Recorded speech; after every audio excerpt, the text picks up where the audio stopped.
5. Bismillah ar-Rahman ar-Rahim. Alhamdulillah wa salatu wa salamu ala Rasulillah. In the name of Allah, the compassionate, the most merciful. All praise is due to Allah, and may His peace and blessings be upon our beloved Prophet Muhammad sallallahu alaihi wa alihi.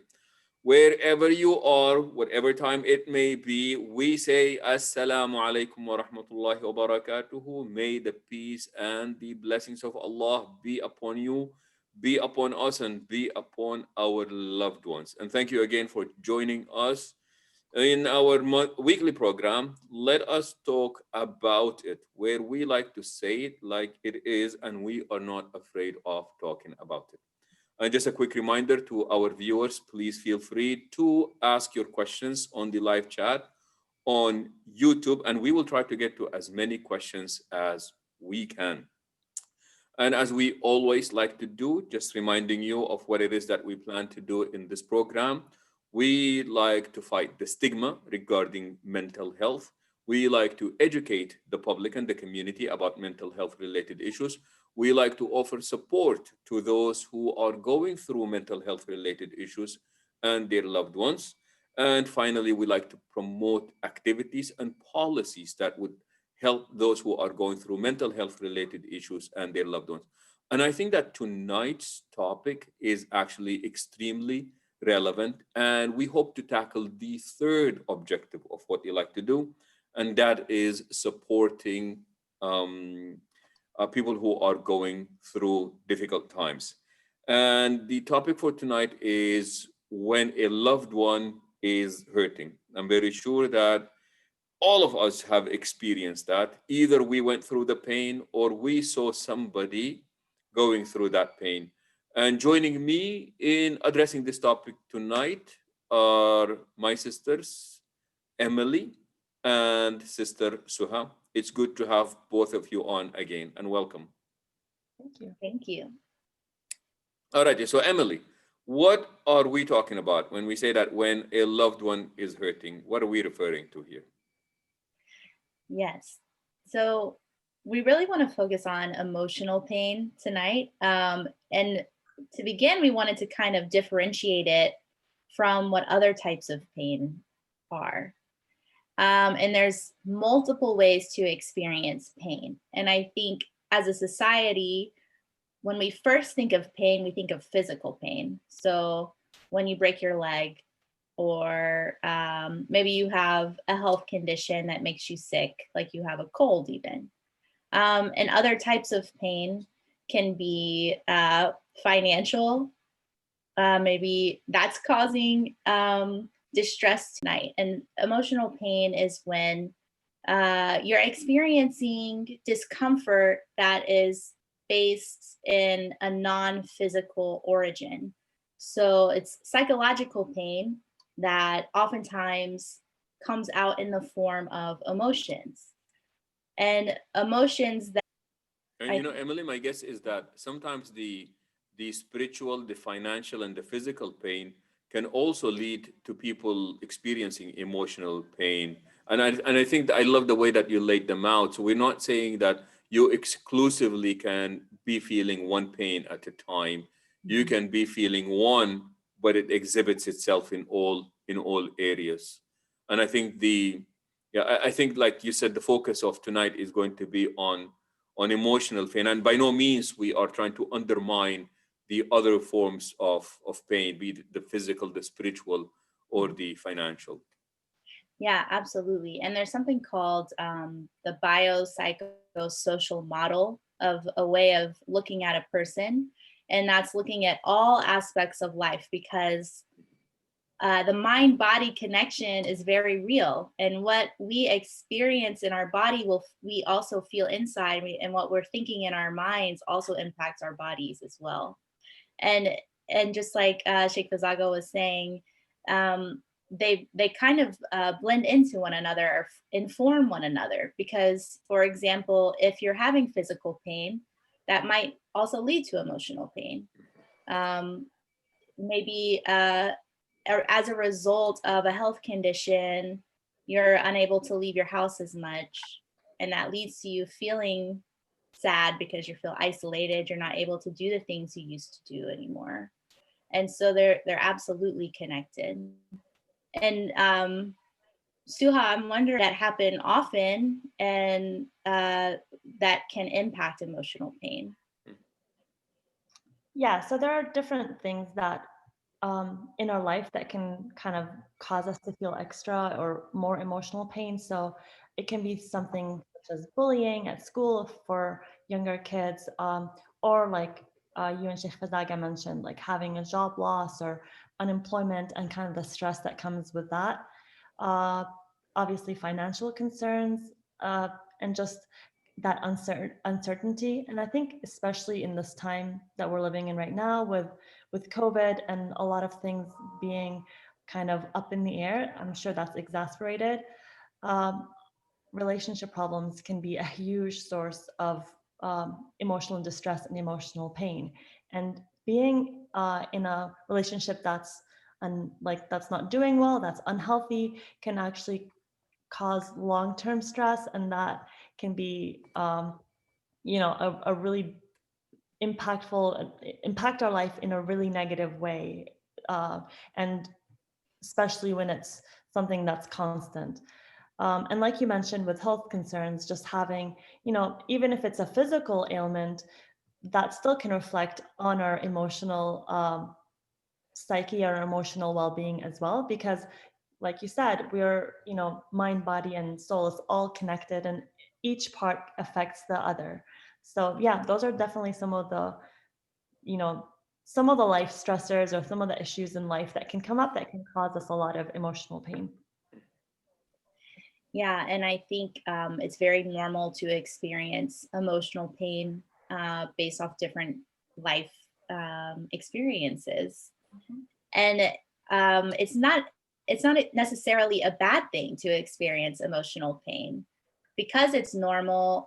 We, I think, inherently are able to typically work through emotional pain, and a lot of times it kind of goes away naturally and on its own.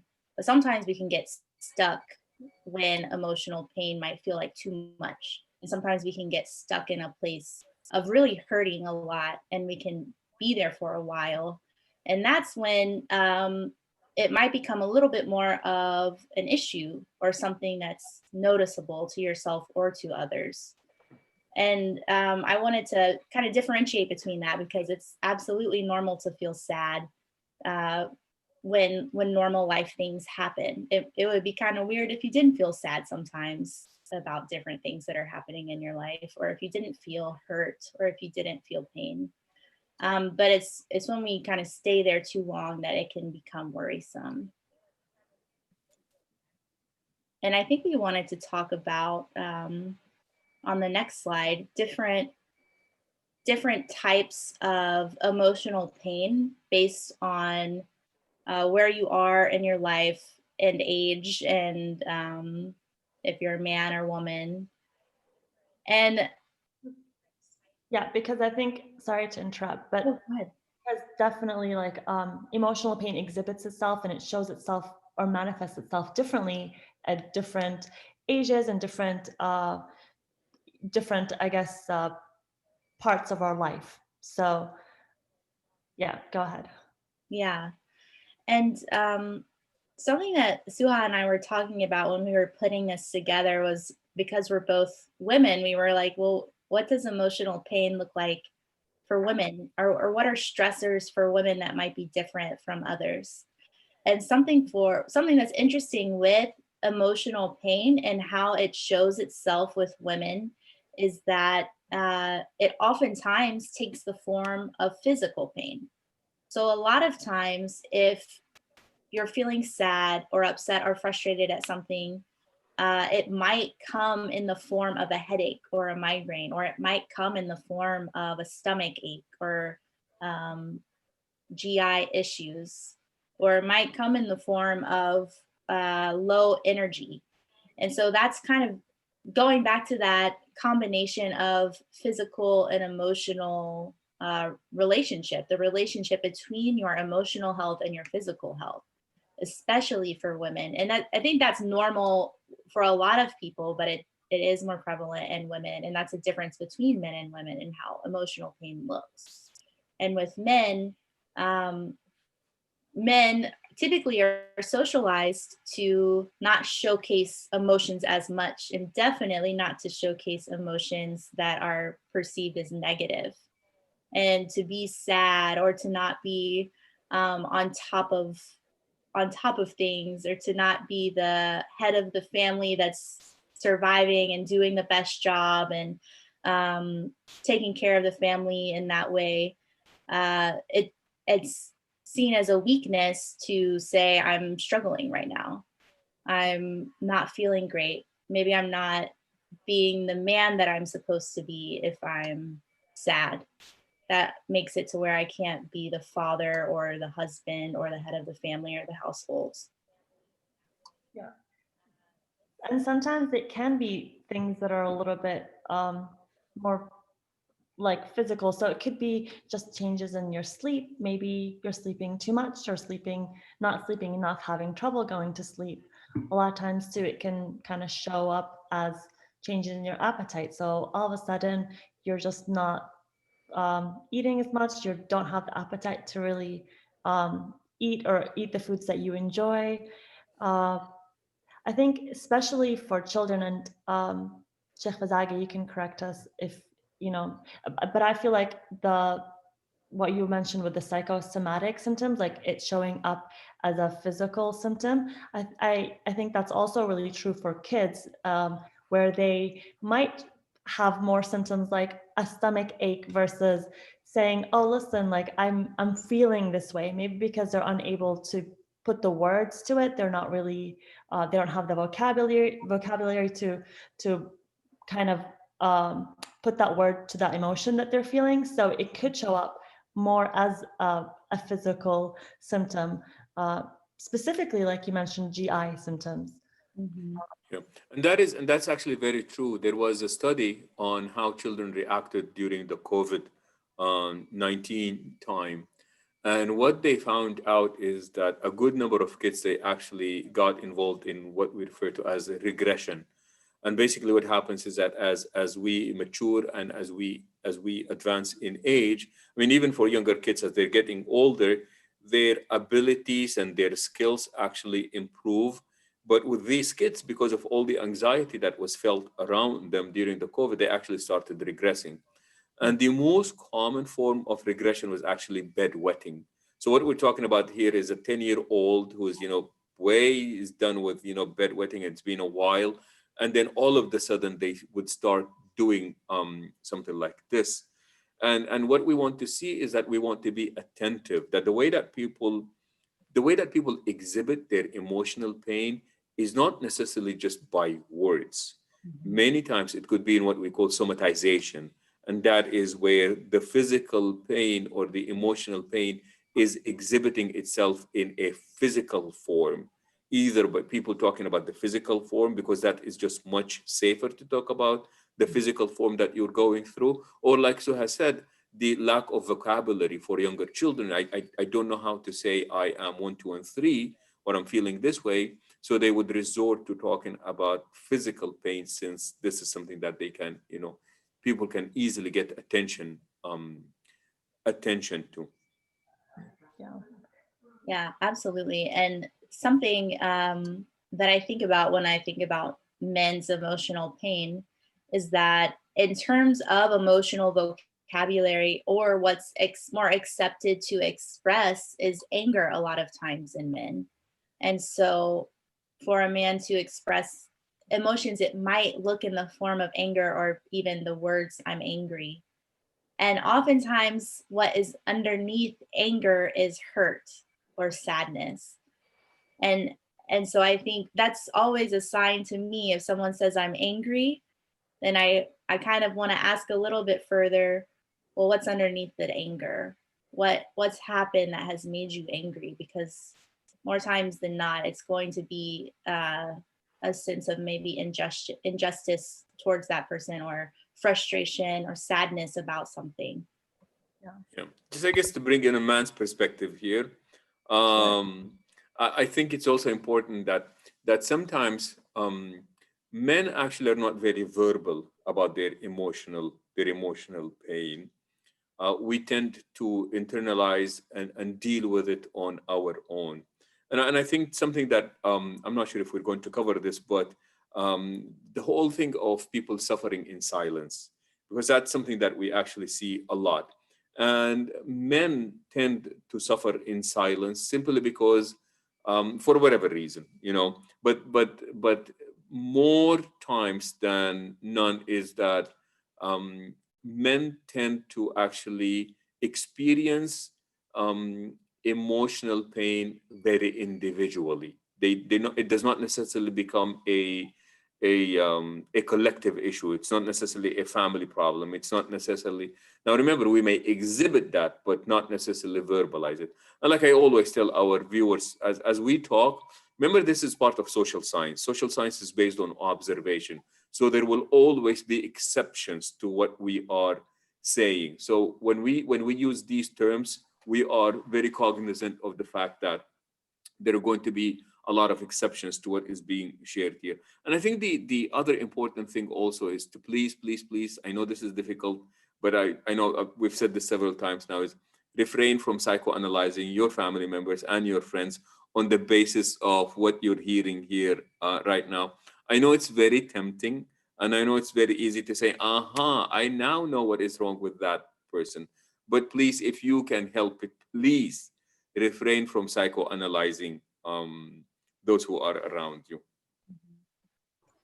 Yeah, and when I think about suffering in silence, I think about vulnerability and how scary it is to be vulnerable and even say, I'm struggling, I'm not doing okay.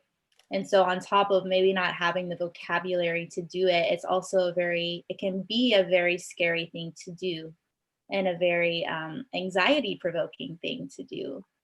And Sheikh Fazaga, you saying that reminds me of the statistic I've heard about women versus men in terms of talking, in that women use twice the amount of words in a day than men do.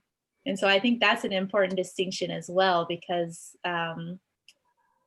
women, and these are generalizations, this is not all women and not all men, but research does show that a lot of times the way that women will deal with things is by talking about it. And they don't exactly need it to be fixed, but the act of talking it out loud is helpful in and of itself.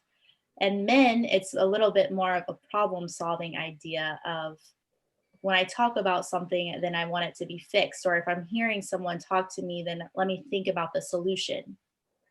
And so I think that can be a key difference too in how to navigate emotional pain or how to look for it in other people, is that sometimes talking about it for some people can be very helpful just to talk, and some people might need more direct solution focused discussion when talking about emotional pain, or when it gets to the point of sharing it with one another.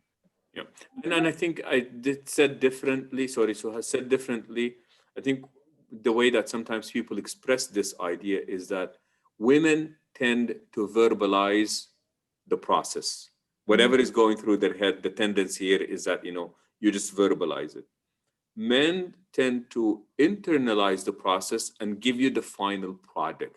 They don't need to say, you ask me a question. My wife would ask a question. So what's the answer? So well, I'm thinking about it. Well, what are you thinking? Well, I don't want to say what I am thinking. I would rather do all the thinking and then give you the final the final answer. So when I say I am thinking about it, I really am thinking about it. I'm just waiting for all that stuff to happen internally and then give you the final the final answer, or like the result or the product or the conclusion or whatever it is. But I am not interested in verbalizing that process that's taking place. So it's not about good or bad. It's just about the preference that people have. And like you said, there will always be exceptions to this seemingly general statement that we're making. Yeah, definitely true. I totally agree on that from personal experience. But I did want to add to what you said, Emily, with the vulnerability piece is that I think part of the reason that people, maybe don't feel comfortable being vulnerable and opening up when it comes to this kind of conversation and talking about emotional pain is because of the stigma that's associated around that. And I think, especially within our community, we kind of have this, like, just if, first of all, men are kind of socialized to be strong, and you cannot be, you can't show weakness, and talking about emotions sometimes is perceived as weakness. But then also there's a stigma about, hey, you're having struggles with your emotional well-being, that's because of a lack of iman. And I think I would love to kind of hear your perspective on that, Sheikh Fazaga, when it comes to, you know, that within the Islamic perspective, and where that stigma is coming from, and maybe kind of debunking that a little bit. Yeah. And that's really an excellent point that you're bringing up. Because remember, the entire field of mental health is stigmatized throughout the population in all cultures. It becomes even more difficult when it is a religious community, because there is a myth under which people operate, and that is, if you are religious, then you are inherently protected against these issues of mental illness, which is not true. By virtue of being religious does not necessarily mean that you will never go through any kind of suffering, including mental health related to suffering. Granted that Islam does give us all kinds of tools to prevent mental health related issues. However, if you fall into it, it does not necessarily mean that you did not employ all the tools or somehow your iman is weak, because it is very possible that you can be an excellent believer, very tender in your heart, and also simultaneously very troubled in your mind. To the contrary, Allah subhanahu wa ta'ala tells us in the Quran, لَقَدْ خَلَقْنَا الْإِنسَانَ فِي كَبَدٍ, that man was created, and by virtue of me, man, that man here as in human being, that you will go through this idea of suffering. That is just, you will experience some kind of pain, some kind of suffering by the mere fact that you are living in this life, experiencing loss, experiencing all the things that we spoke about. And this is one of the myths and the misconceptions that we would love to bring an end to.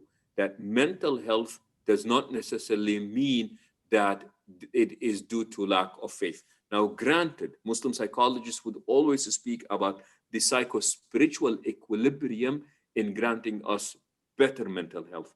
People who are spiritual, people who are religious, actually are better equipped to face the challenges that life throws at them. What Islam does, though, is that it gives us enough tools that when we are going through these emotional pains, that we can never go into the state of despair. I would agree with that statement. A believer can never get into the place of despair. That would be, there is something wrong with your iman if you have ever gotten to that place. But the fact that you're going through mental health related challenges, I really do not believe that is always because of a lack of faith or weakness of faith.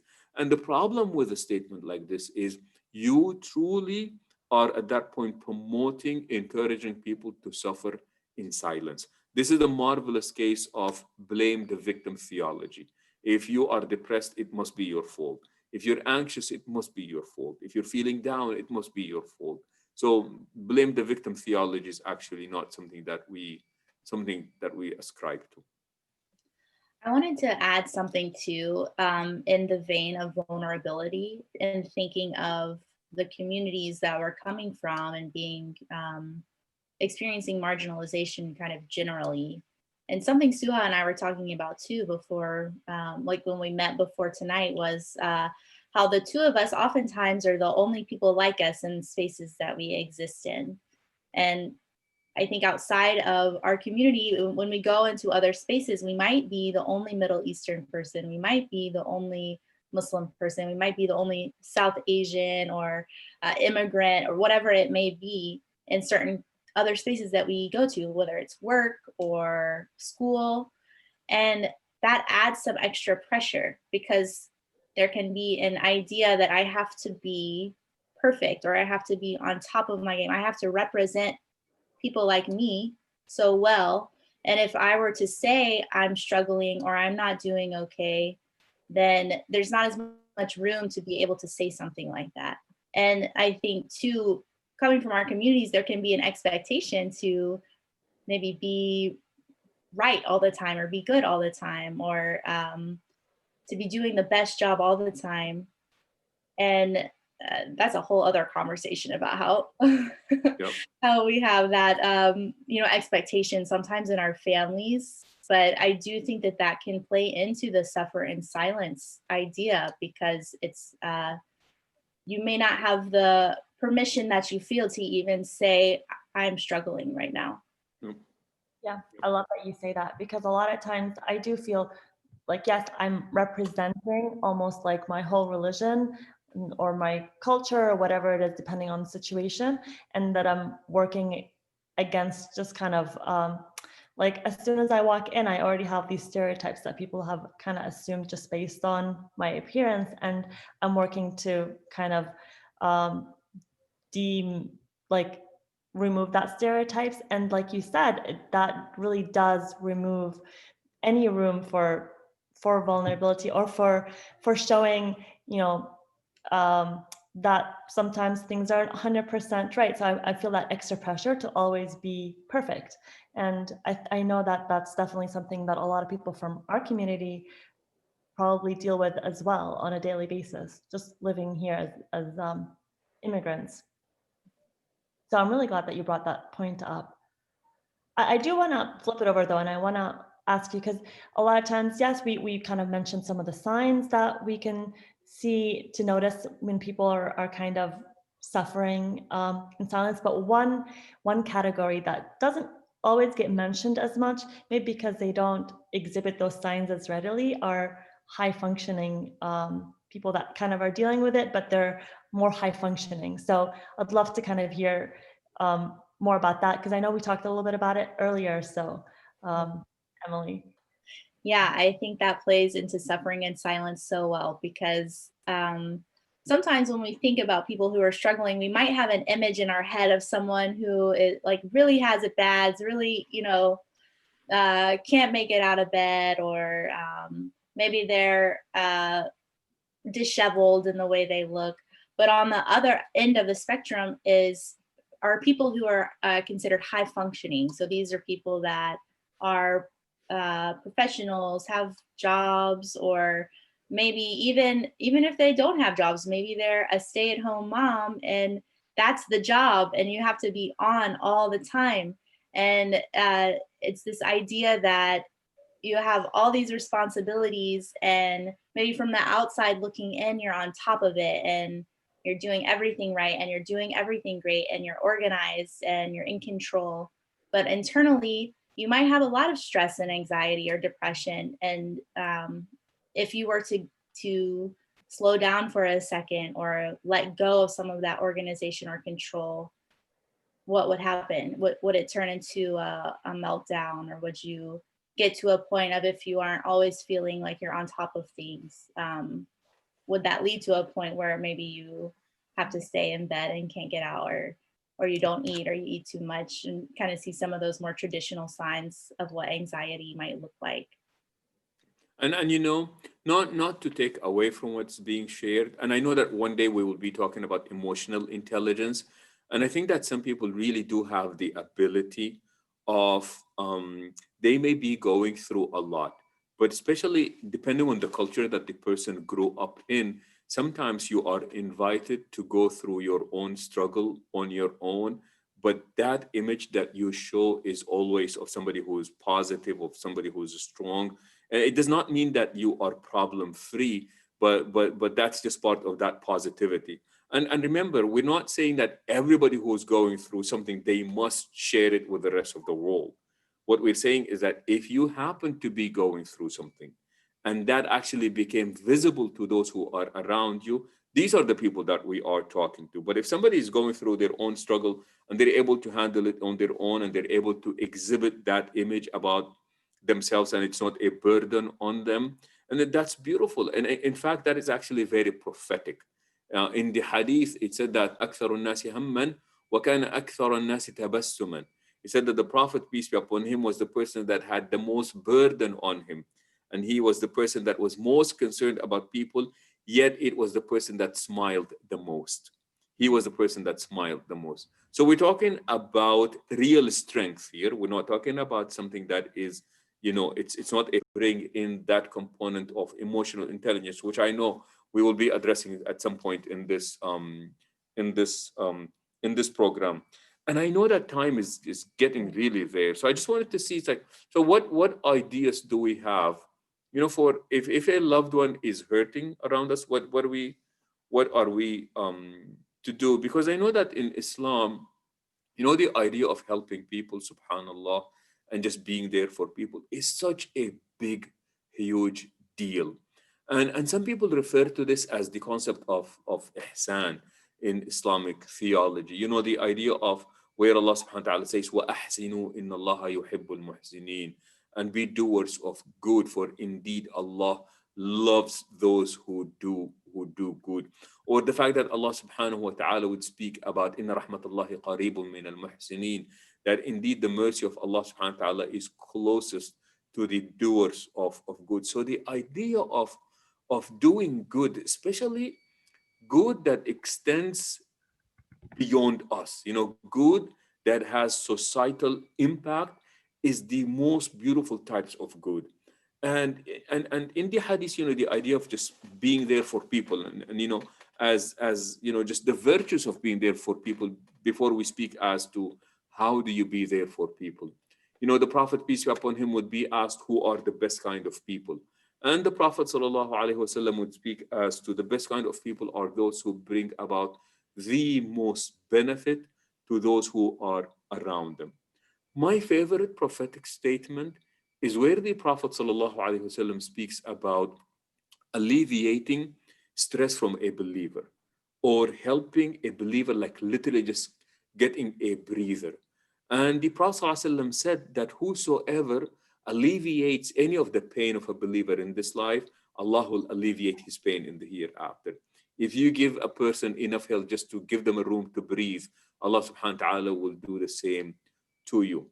And I think that with our friends and our families, as I always like to say, with our friends, we double our joy and we divide our misfortune. And when I am feeling that down and I am feeling that pain, I really want those who are around me, number one, to take notice. And then number two is to offer what can they do, or the things that they do, the statements that they make in the pain that I am going through. And I think that's what we are hoping to discuss here tonight. Yeah, we came up with some ideas of how to even have these conversations. So what do you do when you might notice a family member is experiencing emotional pain? And something that we decided would be a really good place to start is to kind of check in with yourself and say, am I okay right now to have this conversation? Because if you're in a place where you're also struggling, or maybe your anger is higher that day, or your frustration level is higher, that might not be the best time to try to talk to someone about what they're going through. So I would recommend checking in with yourself and say, how am I feeling right now? And am I okay to have a conversation about this? Yeah. And the second step would be to make sure that you have a safe environment to have that conversation. So you want to make sure, first of all, that it's the right time of day, that a time of day where you both are available. A conversation like that to be rushed. You want to make sure that the person feels comfortable when they're opening up about their emotional struggles and being vulnerable. So it definitely, that's an important aspect of it, is just to kind of create that safe environment. Um, yeah. Yeah. And on that same token, I guess when you are having that conversation, you want to make sure that you're not kind of rushing the person or putting pressure on them. You're not like pushing them to say that they feel okay, or that to give you kind of what what you want to hear to tell you, yeah, no, I'm fine. So you want to make sure that you are giving them that space, and that you're not putting that pressure on them or rushing them to feel well. And I think the pressure here is, sorry, so I think the pressure here is both ways. You're not putting pressure on them, but you're also not putting a lot of pressure on yourself, because sometimes, the kind of support that we can give can actually be so effortless, but it can actually has the most impact on the person. I give you one of my favorite examples from the seerah. There was a point where Aisha, the wife of the Prophet sallallahu alaihi wasallam, and then the Muhajirin are the people who migrated from Mecca. So she said that I was at home. She said that this woman walked in and she sat next to me. And then she tells the story and she said, Wallahi ma qalat kalima. The woman did not utter a single word. She said, Wallahi la a'rifu ismaha. By Allah, I do not know her name. إنما جلست وجعلت تبكي عندي. All she did is that she sat next to me. She sat next to me and she was just crying along with me. And then Aisha makes the statement. She said, Wallahi la ansaha laha. By Allah, I will never forget that woman. It's like, what did she say? Nothing. What did she do? She just sat there and she cried. But that was a very unverbalized way of saying, I feel your pain, sister. And sometimes we just want that person that says, I feel your pain. I may not know what to do. I may not know what to say, but sometimes just giving you company is really one of the ways of saying, I feel your pain. So sometimes we want to be there, and sometimes we may really not have the right words of what to say, but our presence can speak volume. And you see this in the Muslim community, and the Muslim community is really good about this. A loved one passes away, so many people show up, and you're not even as the recipient of the condolences, you don't know who showed up and who didn't show up. But a lot of people, they, with every hug that you get, with every word of support that you get, you know what, they chip away at the catastrophe that just took place in your household. And I think that's a big deal. So you don't want to put the pressure on the person, but you also don't want to put the pressure on yourself to the point that you are working so unbelievably difficult. Sometimes, like I said, your presence there speaks volumes. Your willingness to just be there can be such a great relief for the people around you. Mhm. I think that's such a good point, because it even goes back to a little bit of what we were talking about earlier, of just listening and maybe not having to come up with a solution sometimes. And I think the words, I see you and I hear you, are so powerful to say to someone who maybe feels unseen and unheard. And to hear those words from a loved one, they mean so much, and they're so important and so powerful. And so I just want to second what Sheikh Fazaga recommended, of even just sitting with someone and just saying, I see you right now and I hear you and I'm here for you. Even if that is in silence, or even if it's in silence for a while before someone is able to say some words. And also, oh, go ahead, Suha. No, it's okay. Go ahead.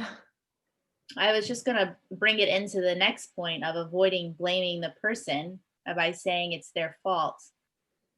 Because with vulnerability, it's scary to say I'm struggling. It's scary. It is. It's hard to say it. And so by the time you have the courage to say it to somebody, it's very painful to hear, well, if you only did this, then it wouldn't exist. Or if you only did this more, or if you didn't do that, then you wouldn't feel this way, or you wouldn't be this way. And that's what perpetuates the suffering in silence, because if you speak up and then you're blamed for what you're feeling or what your actions are, you may not speak up again. Suha, I didn't know if you were gonna add something. No, I kind of was just gonna add to the point that Sheikh Fazaga brought up with just being there with the person, because sometimes that's just like going into that feeling with them is the most helpful thing that you can do, is just being in the moment with them and being empathetic, not feeling sympathy, but just having that empathy towards what they're feeling and almost experiencing it with them is is more than enough. And like you were saying, Sheikh Fazaga, it doesn't have to be like this elaborate conversation of let's do this and how do we problem solve or whatever. It can just be, I hear you, I see you. Kind of like what you were just saying, Emily. I have a confession to make. So I remember one time a brother came um, to the masjid, and he said, you know, Sheikh, my father passed away, and I think is that Emily or Laith sharing their screen with us now. I think that is Laith. Laith, you're sharing the entire screen with the whole world. They just took that away. So so one time a brother came to the masjid, somebody that I knew, and his father has just passed away. So I was giving him, you know, words of condolences, and you know, trying to get him to, you know, be patient and what have you. He just looked when he goes, Sheikh, he said, I just want a hug. And I remember I got up and I gave him a hug, and he started bawling. He started crying. Then we sat down and he looked at me. He said, man, said, you are the best sheikh, he said. And I remember I learned a valuable lesson that day. I think that day to him, I became the best sheikh when I shut up and just gave him what he wanted, which was a hug. So sometimes it is unbelievable as to how these little things can make such a big, huge difference. And it is crucial that we do not belittle this. I love the hadith of the Prophet sallallahu alaihi wasallam where he says that من عزى مصابا فتصبر فله مثل أجره. You know, whosoever gives words of condolences to somebody who's just experienced a catastrophe, and as a result, that person became patient, or somehow they became stronger, or somehow they felt better because of what you have done to them. It said like the amount of relief that you brought to them, Allah will bring you the same. You know, the idea of, you know, Allah will deal with you in a similar fashion, but such a big deal that what we can do to those who are around us. You know, Emily, the last point that you made about the blame and not assigning the blame on people, please remember that you may be right, by the way, that the person is where they are because of what they have done. So you are right. However, two things here: the timing and what purpose will it serve. So even if you were to point out that it was really their fault that got them here, you may technically be right, but is this the kind thing to say right now? And what purpose will it serve? And also, is now the right time for it? So as we speak, we don't want to take that away from you, that you saw this all coming, that that person should not have done one, two, and three, and you are right about that. But pointing it out right now is really not what the person wants to hear, or now is not really the time for it. So as we're saying this, we want to be as realistic as possible. We want to be as relevant as possible, and we don't want to deprive people. Right now, the most important party is the party who is suffering, and we are going to accommodate the party that is suffering at this point. But these are great points, and I really hope that our viewers are really, you know, benefiting from these points, because these are really are excellent points. Yeah. And I think the last one that we really wanted to highlight was to give it some time and some space. And I think that plays in well, Sheikh Fazaga, with what you were saying of, you know, making sure it's the right time and making sure it's the right message, I guess, at that time. Because if you're checking in with someone and you're seeing how they're feeling and how they're doing, they may need some time or some space to kind of process that, or to recognize that someone has reached out to me and asked me how I'm doing, and they've noticed these signs within me. And so I would recommend to not then kind of harp on that person or be on their backs about it, and give them some space and some time to think about it before checking back in. Now, I think we lost Laith and we lost our PowerPoint because we don't know where Laith went at this right now. Oh, he's back now. Okay. Yeah, we For also wanted to cover some coping skills, Suha. Yeah, I think we were, so it's really important to be able to be there for somebody around you, a loved one or a friend that you see maybe is exhibiting some of these signs. But then also we thought it would be helpful to just give you guys like some coping skills that you can do or offer your loved one to help, especially, not to take away, but from the time that we're living in with COVID and everything that's going on with a lot of the changes and the loss of normalcy. And so, one of the most important things that you can do is to take care of your physical well-being, because it really does reflect on your mental health. So, finding some time to just do a little bit of exercise, or, like even making sure that you're eating healthy and you're eating well. But also it could be simple things like giving yourself a pep talk. Self-affirmations are so helpful, and it might sound silly at first, but being kind to yourself, saying a couple of positive words to yourself, especially when you're starting to feel doubt, or that like anxiety, or those feelings of like low self-worth or doubt are coming up, it's really important to kind of stop that and reflect on it, and just kind of reframe it and turn it into something positive. Like, no, I'm doing this, I'm able to do this, and kind of having some of those affirmations is really helpful.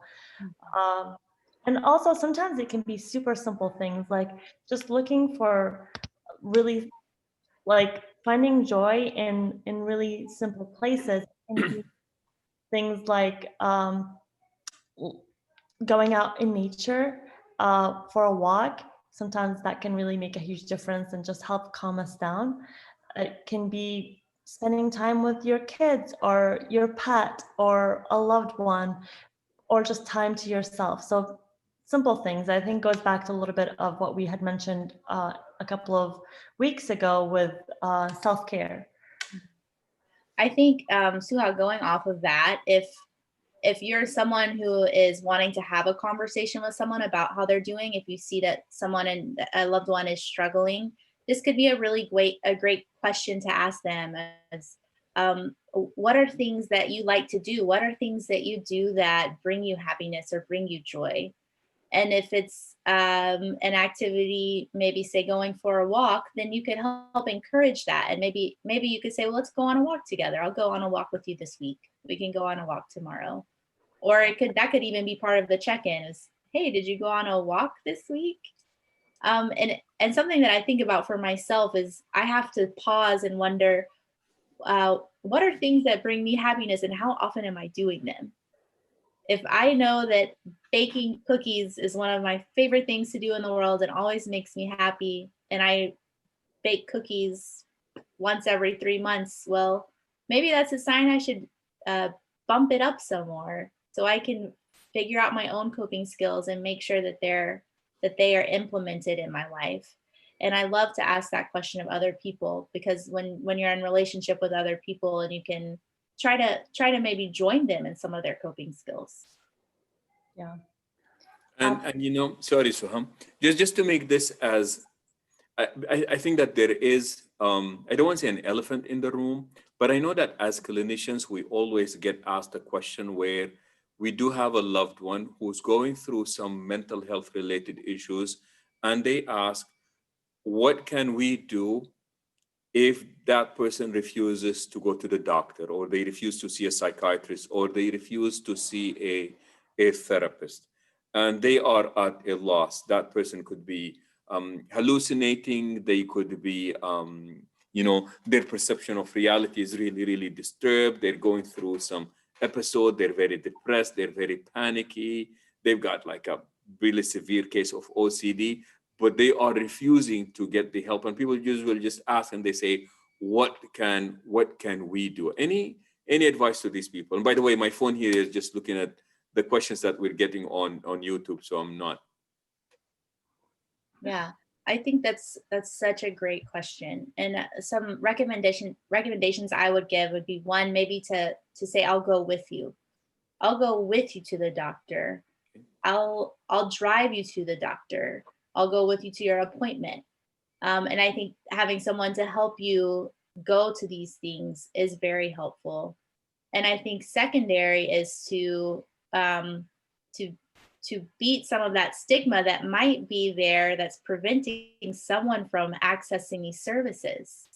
Uh, if someone has a broken leg, we would think it's normal to go to the doctor, right? That's the normal conclusion after you have a physical pain.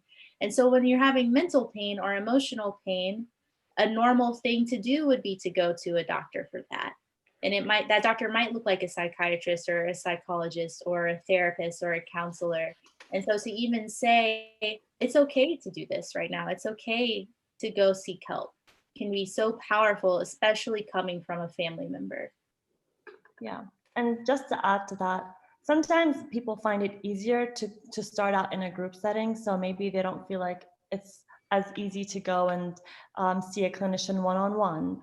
So maybe they can start off with a support group where they might not have to talk as much, but they're seeing other people who may be having similar issues, and it just makes it a little bit easier for them to take that next step as well. Yeah. And I think what also makes it difficult, at least in my case, I can tell you this, is when you see the family, for example, of somebody who's going through these difficult times, and they feel so helpless. It's like, what can I do?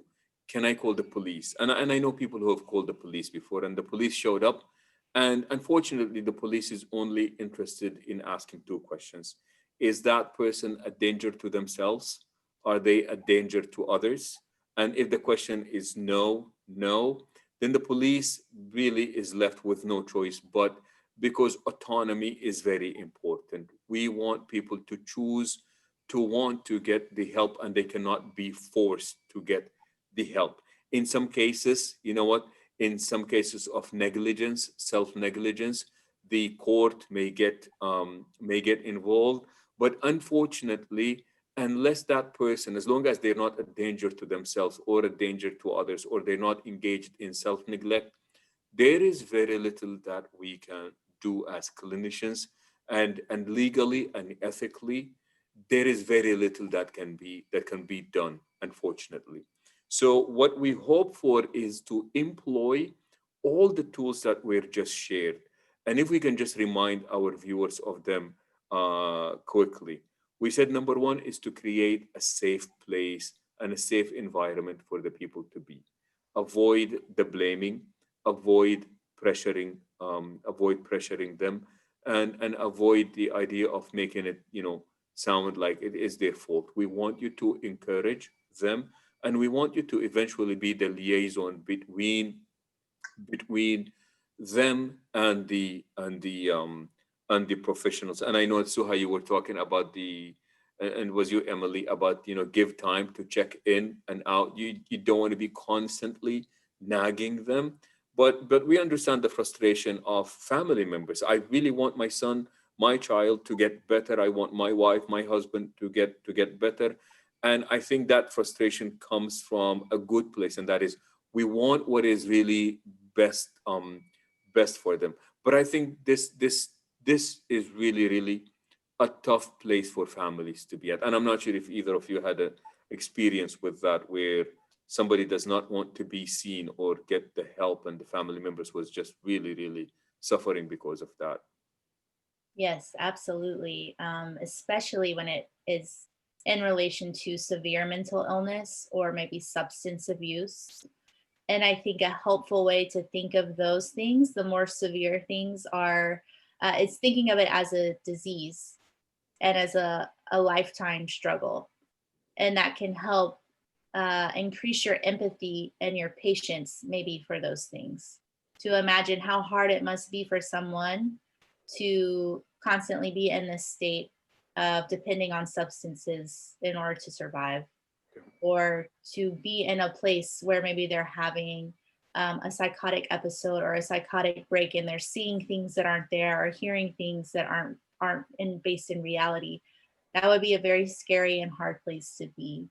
And so I think empathy is it's a muscle that we have to flex a lot with people, and it's a skill to employ, and it's a hard one to bring in, but it can help a lot, I believe. And these are like some really, really great points. And, we're always, keeping in mind that prevention is absolutely the best route. But if it happened to be that you or a loved one, are in need of help, please do reach out. And I like to tell our Islamic centers to always be aware of the local resources. Be aware of where people can go.